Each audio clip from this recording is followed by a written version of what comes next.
tenerlo acá en A Todo Pulmón. Buenas noches a todo el programa y a toda la audiencia. Gracias. 45 días, ¿cómo va la campaña? ¿Cómo va el recibimiento de la gente? ¿Cómo están recibiendo la propuesta del MNR? De algunos deseos perversos pensaban de que el MNR había desaparecido. Estaban muy contentos. Y otros han dicho nunca más se van a levantar los rosados. Pero hemos visto de que el MNR rebrota muy rápido. Basta con una posición política, con un mensaje, porque es gente que da respuestas políticas, también de acción, y como partido es un partido que da respuestas en los momentos en que el país se encuentra en dificultades. Porque consideramos de que en Bolivia no existe institucionalidad, no hay. Hay desconfianza total de la gente boliviana de unos a otros, entonces necesita un instrumento político y necesita gente nueva y también con experiencia.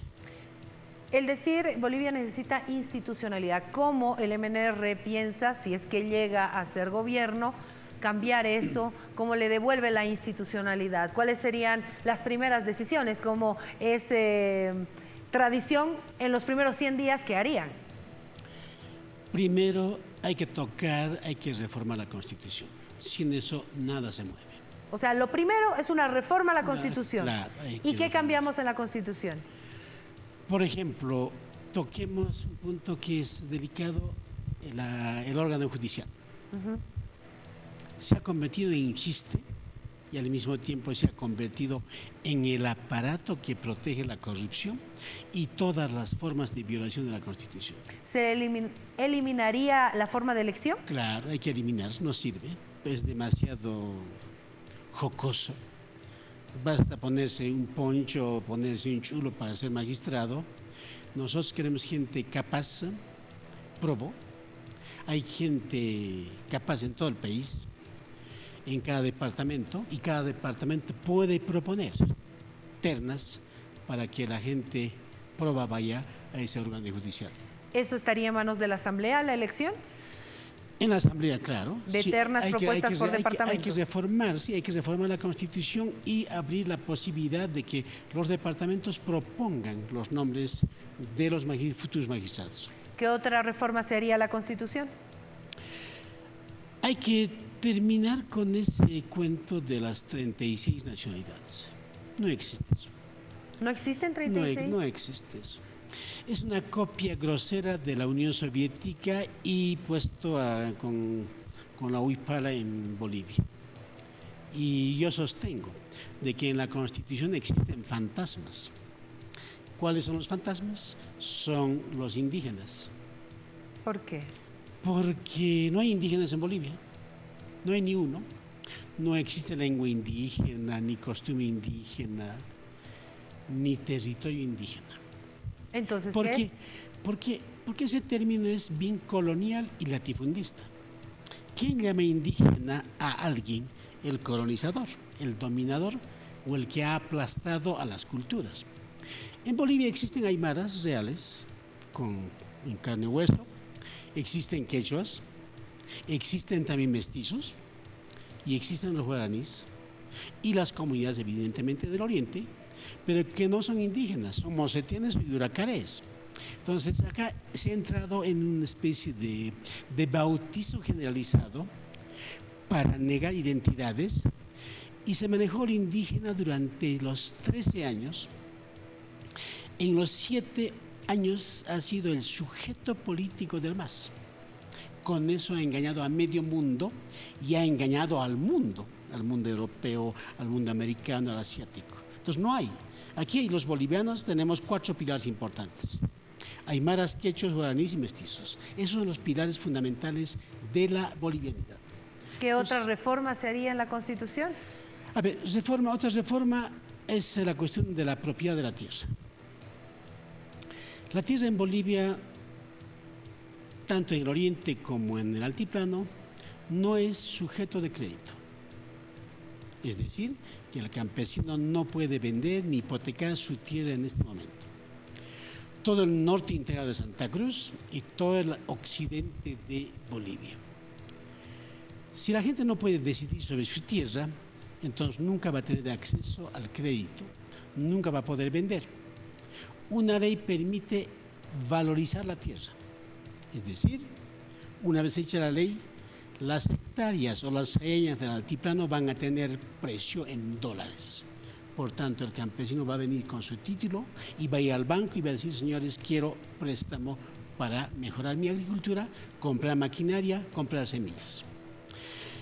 Lamentablemente no se ha podido superar el problema del régimen de propiedad de la tierra, ni siquiera con la reforma del 53, ni con Víctor Hugo en 97, hasta 97, y tampoco con Morales. ¿Por qué? Porque existe una visión arcaica de pensar que lo colectivo es positivo cuando el agente económico o el ciudadano tiene que decidir sobre lo que él tiene.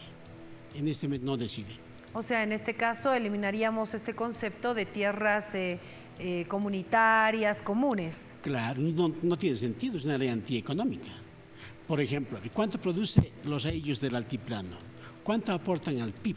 No pueden aportar porque no tienen posibilidad, porque la tierra no es sujeto de crédito. En el oriente la gente trabaja, ¿cierto? Lo que trabaja, lo que produce, vende a EMAPA y EMAPA no paga puntualmente a los campesinos.